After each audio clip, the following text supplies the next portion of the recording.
അവസാന നിമിഷം വരെ പൊരുതി കളിച്ച സ്ലോവേനിയയെ പെനാൽറ്റി ഷൂട്ടൌട്ടിൽ മറികടന്നാണ് ക്രിസ്ത്യാനോ റൊണാൾഡോയുടെ പോർച്ചുഗൽ ക്വാർട്ടർ ഫൈനലിലേക്ക് മുന്നേറിയത്. ഷൂട്ടൌട്ടിൽ ഡിഗോ കോസ്റ്റയുടെ അതിശയ സേവുകളാണ് പോർച്ചുഗലിനെ രക്ഷിച്ചത്. സ്ലോവാനിയയുടെ 3 കിക്കും കോസ്റ്റ തട്ടിയകറ്റി.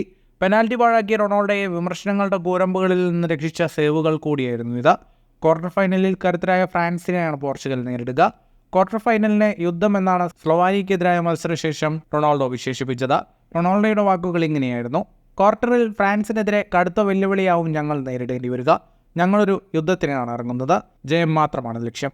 തപ്പിത്തടഞ്ഞാണ് ഫ്രാൻസും ക്വാർട്ടറിൽ എത്തിയിരിക്കുന്നത്. പ്രീ ക്വാർട്ടറിൽ ബെൽജിയത്തിനെ മറികടന്നത് സെൽഫ് ഗോളിലാണ്. യൂറോ കപ്പിൽ ഫ്രാൻസ് ഇതുവരെ നേടിയത് 3 ഗോൾ മാത്രം. ഇതിൽ 2ഉം സെൽഫ് ഗോളാണ്. മൂന്നാമത്തെ ഗോളാവട്ടെ പെനാൽറ്റിയിലൂടെ നേടിയതും.